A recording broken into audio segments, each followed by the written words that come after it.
And let's recall certain facts, my friends. After all, facts are very, very stubborn things.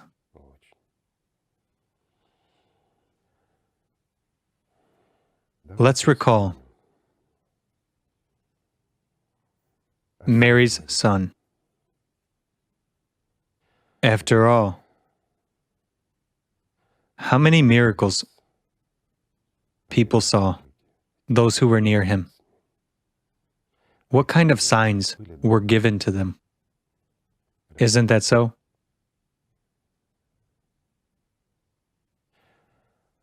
However,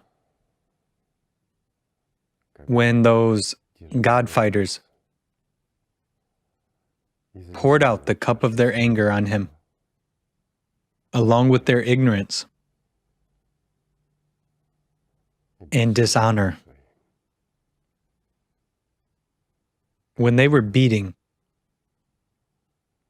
and humiliating him, were throwing stones at him,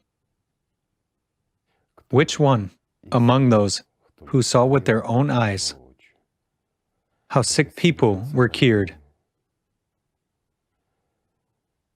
how he raised the dead man, who saw him walking on the water, or saw the greatest sign when the heaven opened wide, and the Lord himself said, "This is my son"? Which of them stood between him and the God fighters, and took the strikes of those stones on themselves? Which of them? No one. And even those closest ones who were near him, they refused him, while the one who strove to be closer than everyone else refused him 3 times. Didn't he? So, what's the point in all these miracles? What's the point in what this man is proposing? And isn't this the reason why the last prophet, the wisest of the wise, said good, proper, and very wise words? There won't be any miracles. There won't be any signs, for the greatest miracle is that truth which Allah has given you. The one who doesn't take this truth, who doesn't accept it, will die. The one who accepts it will gain life eternal. And the one who's faithful to Allah will be next to me. Whereas the one who stands against it, well, against those there's safakar. Of course, some people tried to blame him for excessive bellicosity. Yet, who are these people? Liars and hypocrites. After all, following the story of Isa, didn't he have the right? Or didn't the prophet get the right as a true man, having taken a sword into his firm hand to stand between the truth and a God fighter? Isn't it so? And that is the point. Igor Mikhailovich, there is such a question. How did it happen that the system picked up men on the hook of power and turned them into its slaves? What do men need the power for? Well, it turned not only men into its slaves, but also women.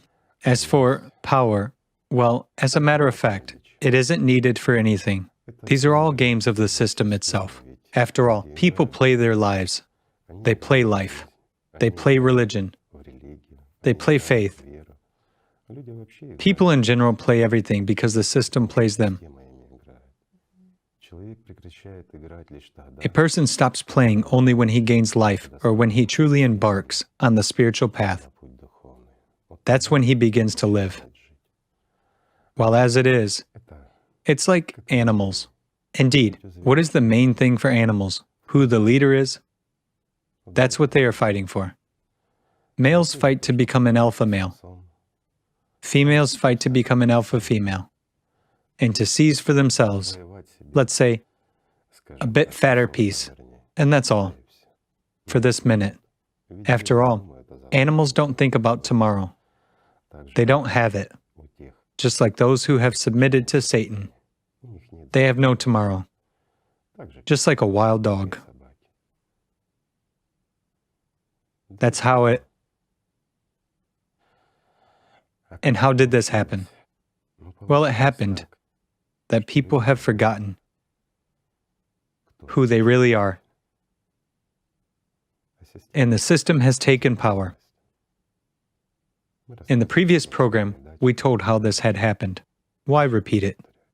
Meaning the system sets men against men, Of course. and even men against women.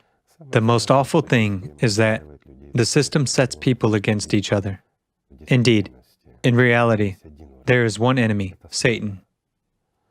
There are no other enemies for people, while all people are brothers and sisters to one another. However, the devil makes it so that we become enemies to each other, but at the same time, we don't even know that we have him in ourselves. I emphasize, he is within every one of us. As an integral part of our being. Well, we have talked about this a lot. Yes, there is another point that from ancient times the system has been imposing fear towards women and instilling in people's minds that a woman is a source of temptation. What are such mindsets for? So that women's essence would be lost. After all, a woman is a source of temptation, not so much sexual or something else, but rather to enslave her essence. After all, the system extremely dislikes everything related to the divine. While a woman is endowed with special value, when she's a woman, she is the source of life, not only of temporary, but also of eternal one. And to enslave this and to rule over this is the same as for a demon to rule over an angel. Far too tempting for the system. Therefore, the system has done everything to bring a woman into a state of such oppression, to dehumanize her to such an extent, and to turn her into a slave. A slave to whom? A slave to a man. You can imagine how much all this is twisted and altered, how distorted the whole essence is. And we are living in this mess. And it is us who supported it.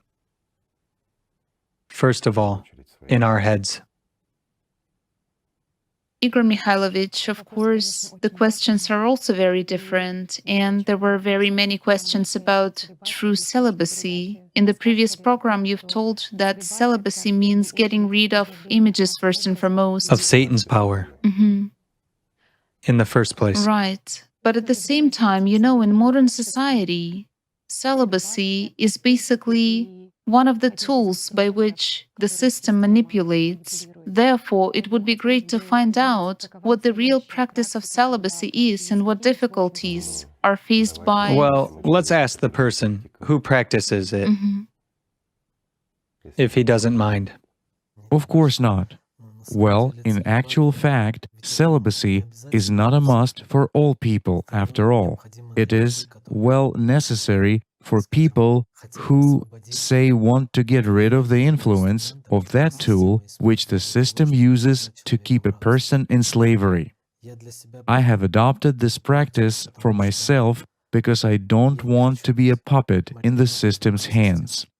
I'm a Muslim, and that's why this practice, let's say, gives me freedom from that. Well, I'll give you such an example. It is as if some clever dude has been deceiving me all my life by slipping the same candy under various wrappers. Imbuing value into the empty. Yes, and it turns out that everything Well, the most valuable resources, attention, time, were wasted just in order to unfold this candy, to taste it, and to understand that all this was actually empty. And thanks to the knowledge, an understanding has come that, well, in fact, I don't need this candy to be a human being, to live a full life, and say to fulfill my true mission in this life. And therefore, I'll put it this way. This practice gives freedom. Freedom, first of all, in the head.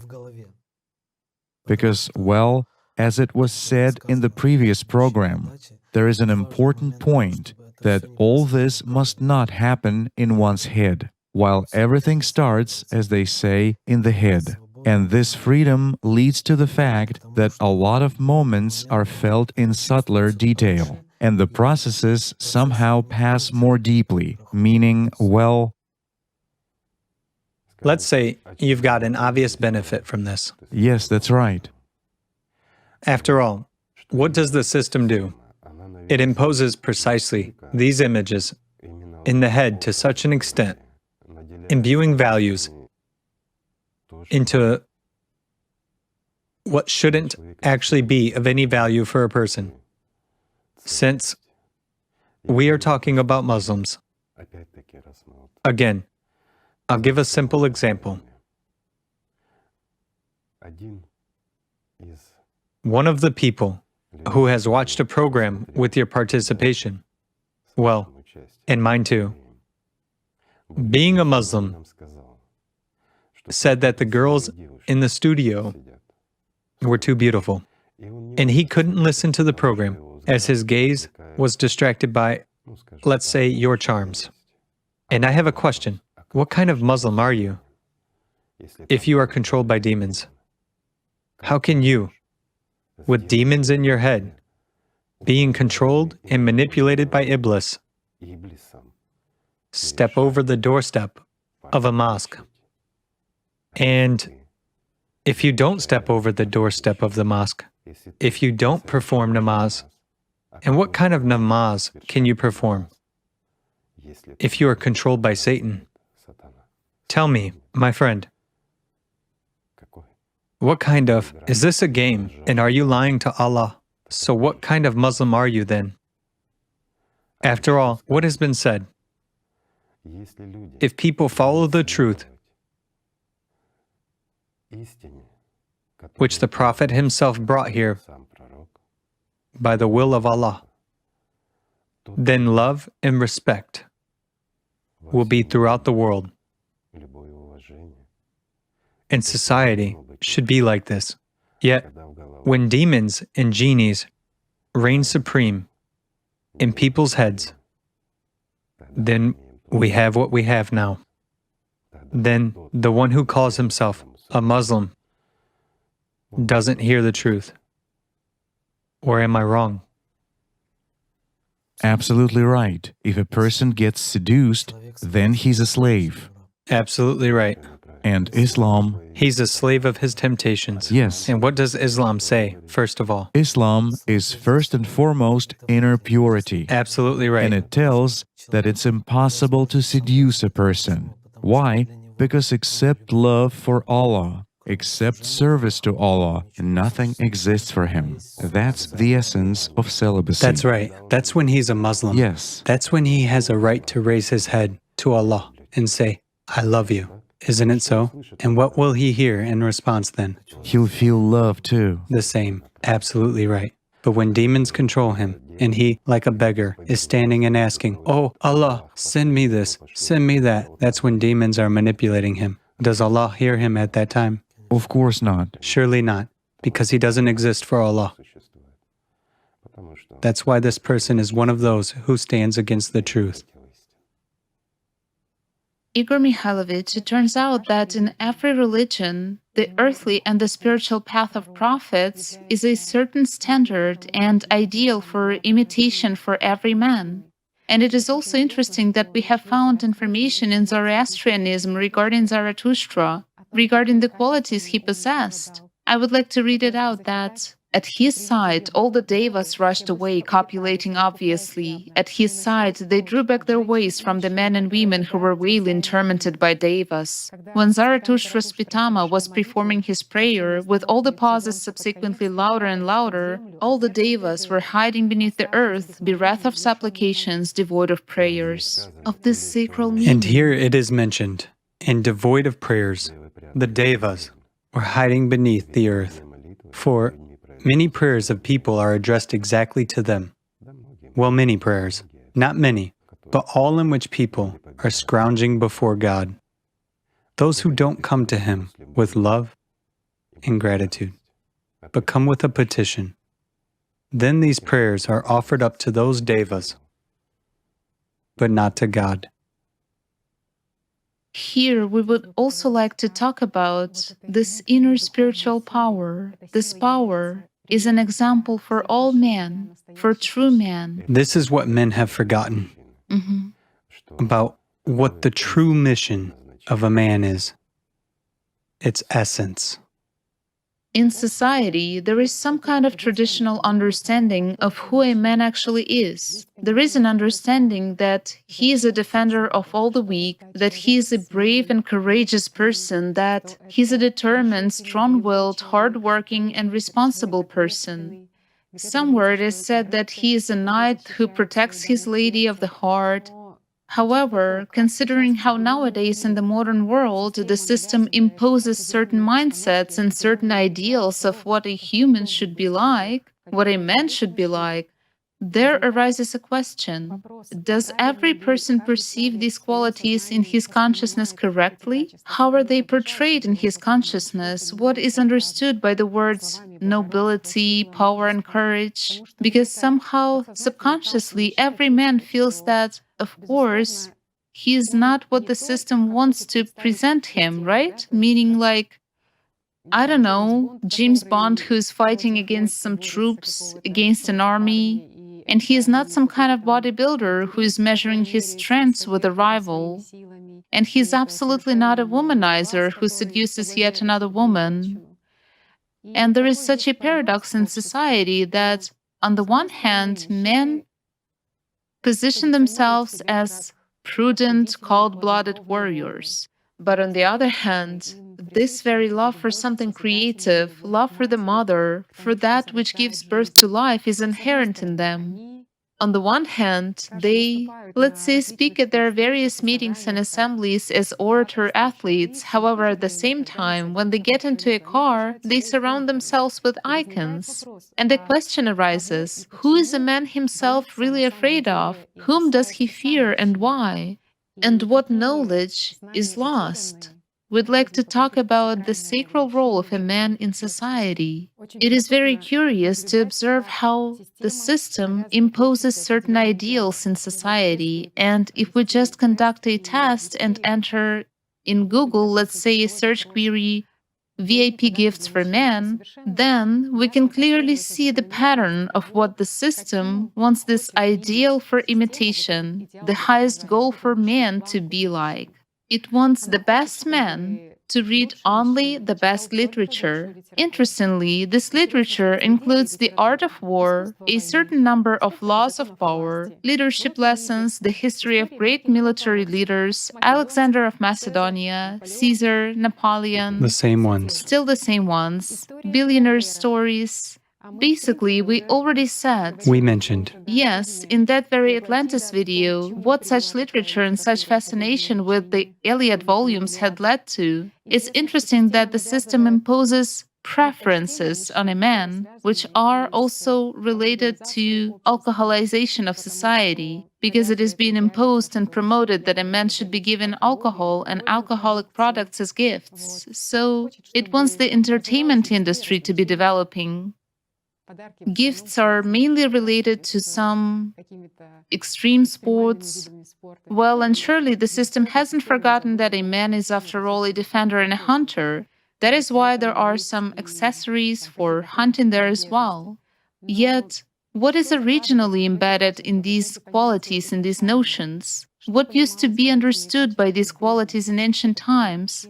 Who is a man as a defender? What is man's manliness, and what is the true power of a man? The true power of a man is in truth and in faithfulness, What is a real man strong with? with his essence, his true man's essence. That's what he is strong with. The entire value of a man and the reason why he was created by God is, while being less prominent and less interesting for the system, but possessing the power which a woman gives him to stand in the way of all demons. That's the essence of a man. To be not that kind of a hero, glorified in the Iliad and the like, but to be a true, real warrior, a warrior of the spiritual world, who doesn't fight against his own kind, and who's not exploited by the system as a tool for enslaving a woman and belittling her, but who's like a support, something for which a woman gives a lot here, brings a lot here. The one who, consuming it, attains a much greater power than all the demons combined. That's his role, and that's the essence. Yes, it has been known from time immemorial that a man is a defender, a warrior. Yes, but the understanding was lost. A defender from what? Who does a man fight all his life And with? what is actually the sacral and symbolic image of a true man's spirit? Yes. For example, Jesus, as the Son of God, prophets, they are a spiritual ideal for people, the ideal of what the person's spiritual commitment, his utmost devotion and service to God, his inner purity should be like. You are right when saying that these are unreachable ideals for people, but you also gave us an example, a symbolic image of the one who's the closest to an understanding of the true mission of a real man in modern society. For many people, this will be a surprise. It's the image of St. George the Victorious. Yes, my friends. It is he who's the true image of a real man today. Indeed, it is George the Victorious who's actually a true guard for many men if we look around the world. And This is a subconscious inclination and a little bit of a religious outlook.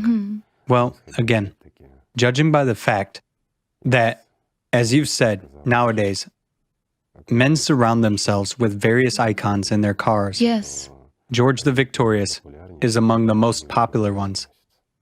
And the most interesting thing is that people surround themselves with his icons, but they don't know the essence at that. yes, absolutely right.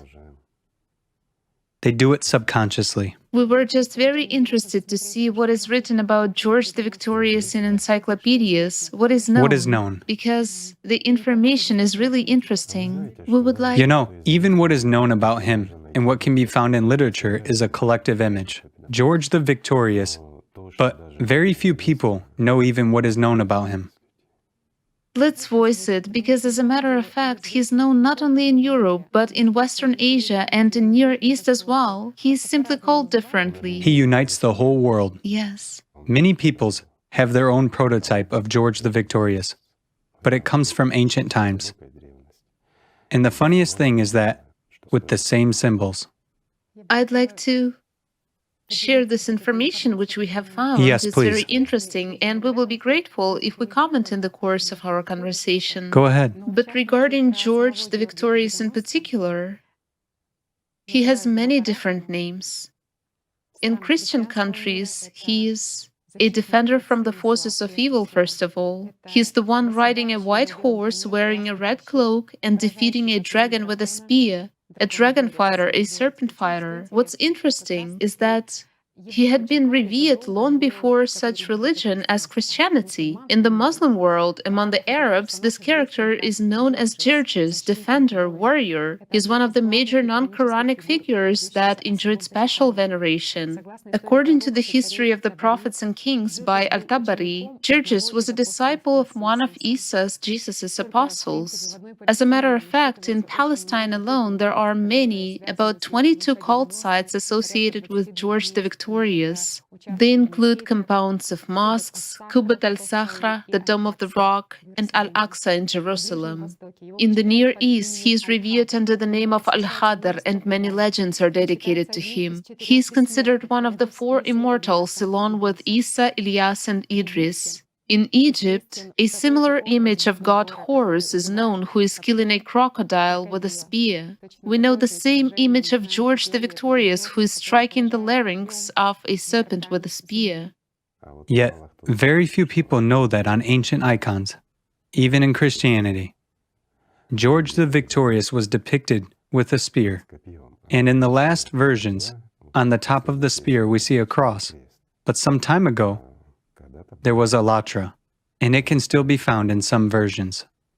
Igor Mikhailovich, right now you have touched upon the subject of the most famous image of George the Victorious, who strikes a serpent with a spear. I would like also just to remind you, or to read this legend out, because it is also closely connected with liberation of women. Because, go ahead, please. Well, George the Victorious and liberation of women, these are such subjects that always go alongside, because in the legends of that very Caucasus, he goes down to hell. Everywhere. Yes, Samtimori.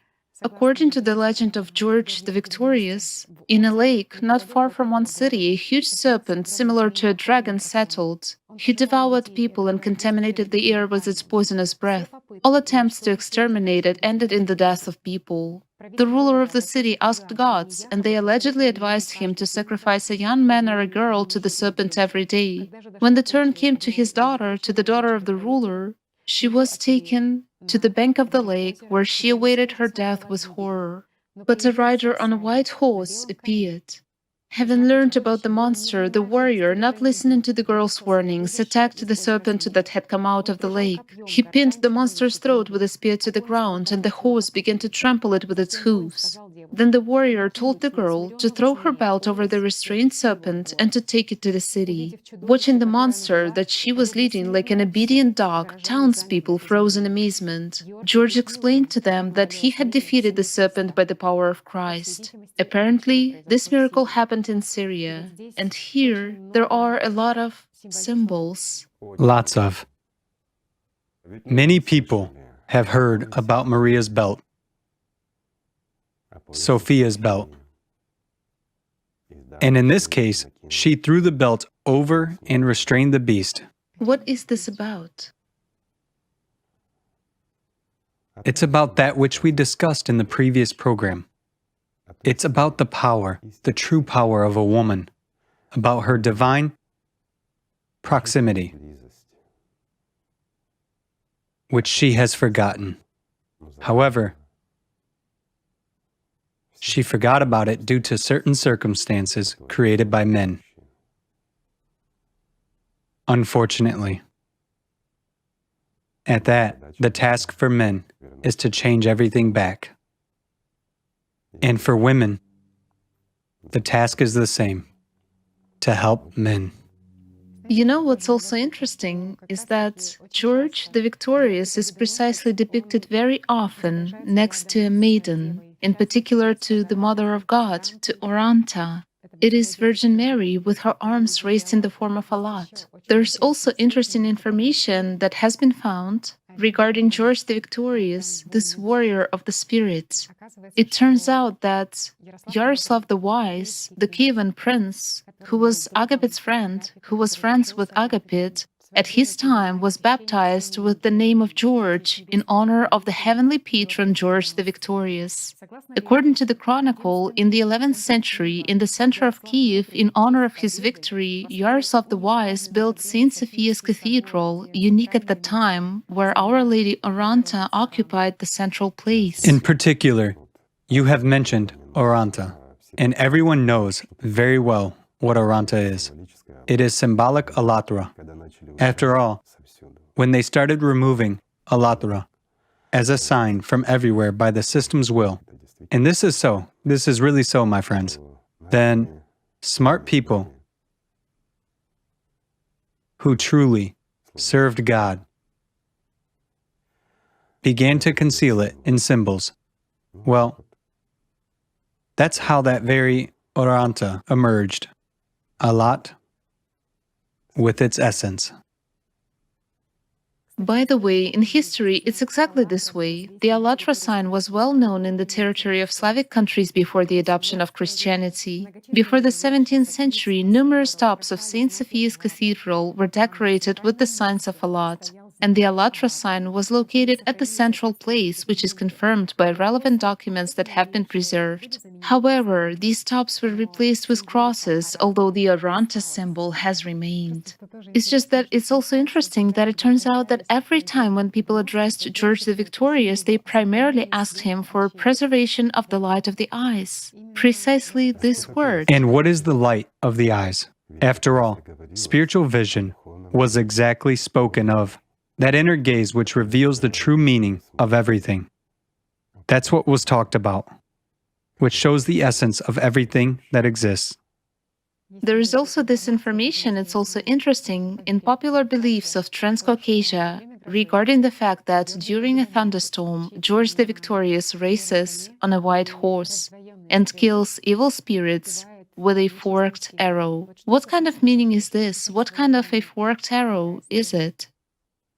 Well, forked swords, forked arrows, and spears with a moon-shaped head. It was considered that this gave a special power, a divine power. Well, in actual fact, this is just symbolism, reflecting the Allat symbol. Just that. However, this way, again, magic was arising.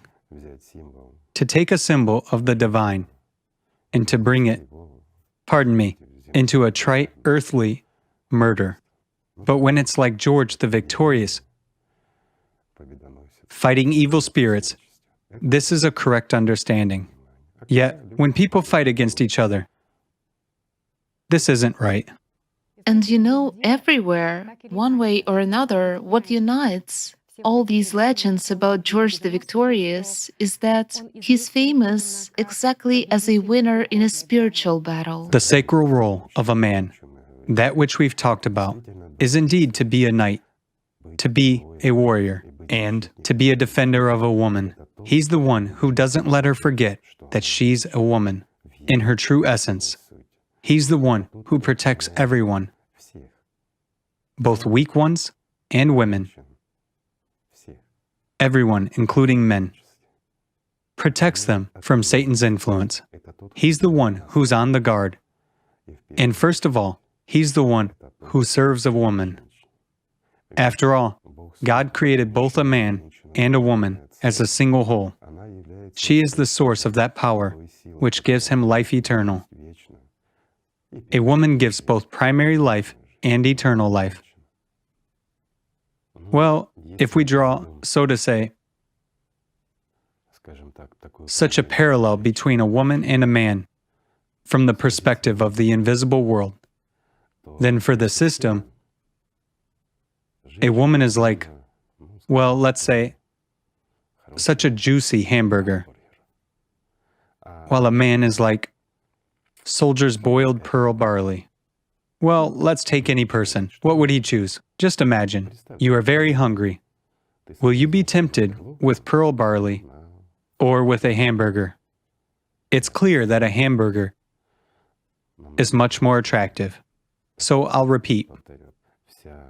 The entire value of a man is, while being less noticeable and less interesting for the system, but possessing strength that a woman gives him to stand in the way of all demons. A man is like a warrior. That's why he's endowed with these martial qualities. He protects her from all, let's say,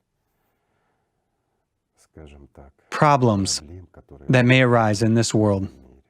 He protects her, well, like a mother protects her child, from all possible and impossible, visible and invisible hindrances on her way.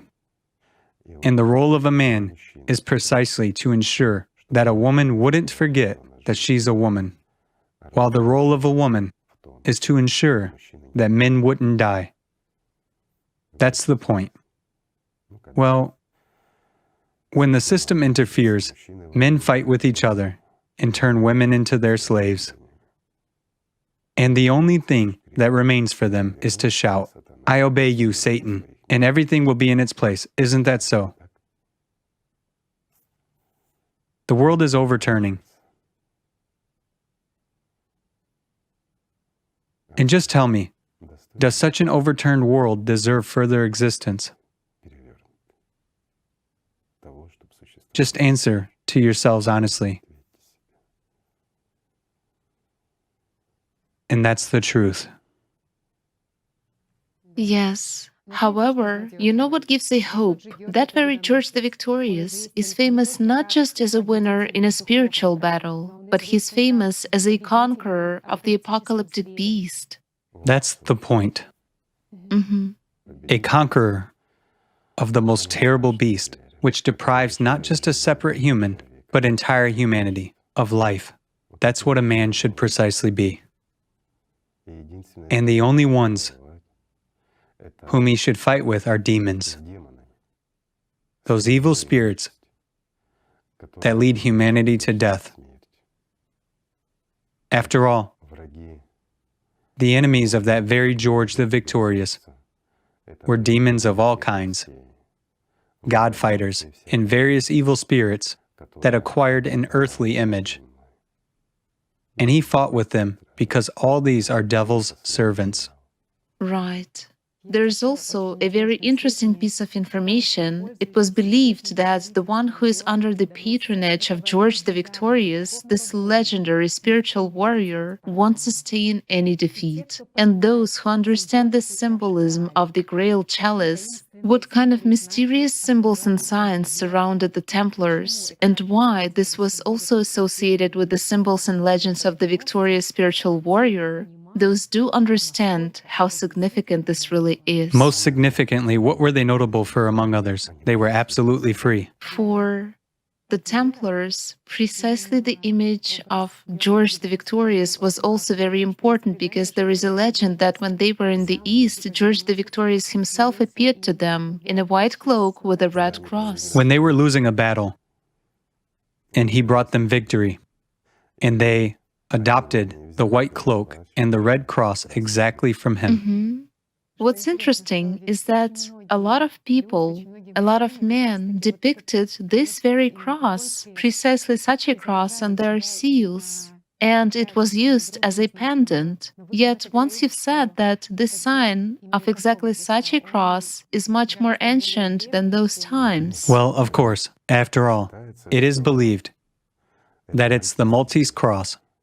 In history, it is mentioned as the emblem of the Italian city of Amalfi. With Knights of Hospitallers, it is already mentioned in the 11th century, well, and later on with the Order of Malta. But in actual fact, this cross is much older. Even if we look at petroglyphs, a regular, equilateral cross symbolized a human being, while a cross with widening rays, which is actually the so-called Maltese cross, as they say nowadays, meant precisely,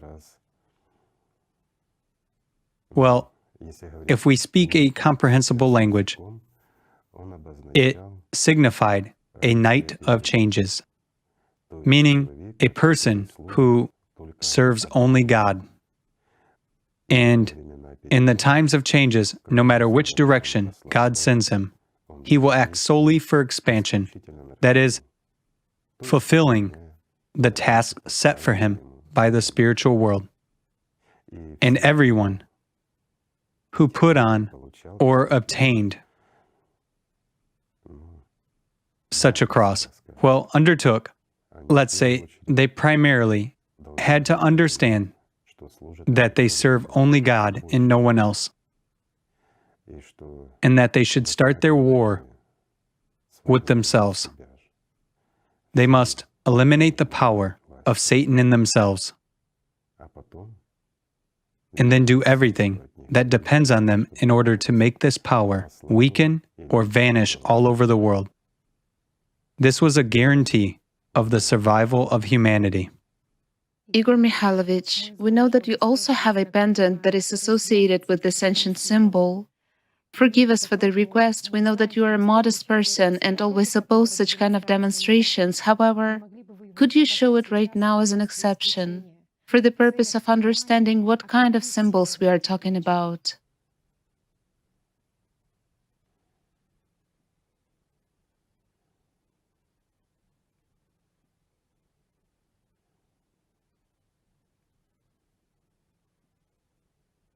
Igor Mikhailovich, also regarding the Templars, after all, the original for true knights, very important were the qualities of both knightly valor and courage, which you have just talked about. And the most important thing is that they really understood the true meaning of their existence. Well, how can it be otherwise? And it was important precisely to grow this love, Of course. cultivation of love. Certainly. After all, again, they felt a great support, that which Maria's group was giving.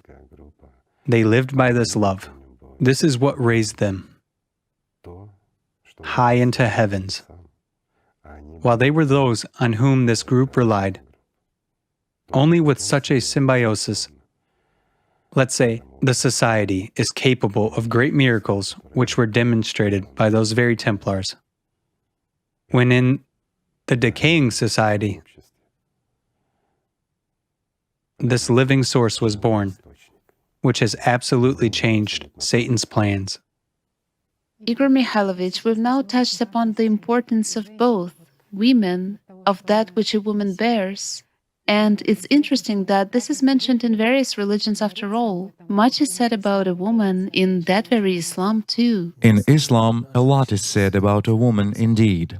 There are many hadith regarding the fact that Prophet Muhammad, peace be upon him, said that Allah ordered you to have good attitude to all women, because your mothers, your wives, your sisters, your friends are women. Moreover, the Messenger of Allah said that the more faithful a believer is, the more respectfully and lovingly he treats women. And there is also an interesting hadith that the Prophet, peace be upon him, said that the one who lifts up His hand against a woman. Yes, his hand against a woman, I myself will personally complain about him on Judgment Day. I'll be testifying against him Right. on Judgment Day. Still, we have now touched upon the subject of Judgment Day and the end times. We have voiced this. It's just interesting that it's mentioned in the Bible as well. There are such lines.